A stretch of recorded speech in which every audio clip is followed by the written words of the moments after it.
You may recall the word epistemology from your research methods class.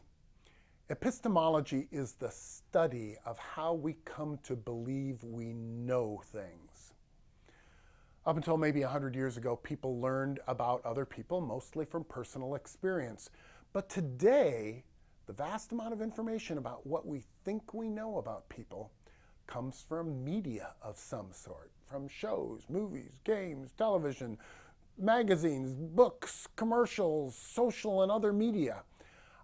Our epistemology, how we know things, is filtered through and shaped by the media. And when I say media, I'm not talking about news outlets. I'm talking about everything that produces information.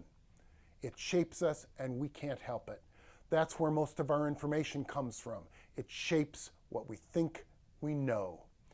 And that gives those who create those messages great power.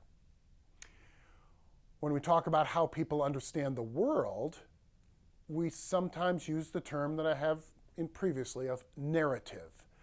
Narratives are the stories we tell ourselves about the way things are and why they are that way. And we don't think of them as stories, just like we don't think we have culture.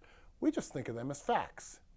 Saying it's a narrative does not mean it's not true or not based on truth. We may tell ourselves and others about what it takes to be wealthy or what it takes to succeed at a job. These are narratives. We may talk about why those kind of people do not succeed as much as we do. And that's also a narrative. We may say those people make good bankers because they have a history of handling money. We may say those people are good manicurists because of their personalities and culture. We learn these narratives from our family and from the information we receive through various messages of media that come to us. Narratives are what we tell ourselves is true. Narratives often make use of stereotypes.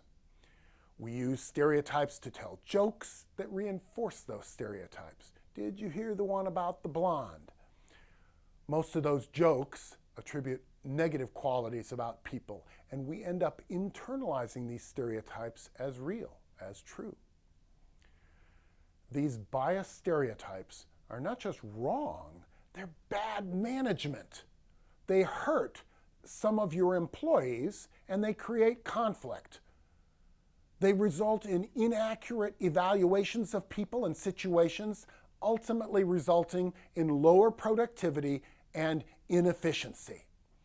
Productivity and efficiency aren't the only things that matter, but the point is that the inaccurate evaluations of people based on stereotypes are not just ethically bad, they're bad management. You may have heard the phrase social construction before. The concept simply that we believe that what we believe to be reality comes from all this input, the social input that we receive rather than from reality itself.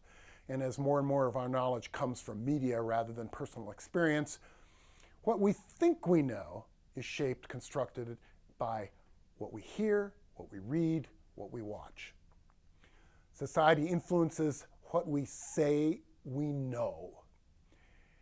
That may be easy to accept intellectually, but it's real difficult to sort it out in our own thinking.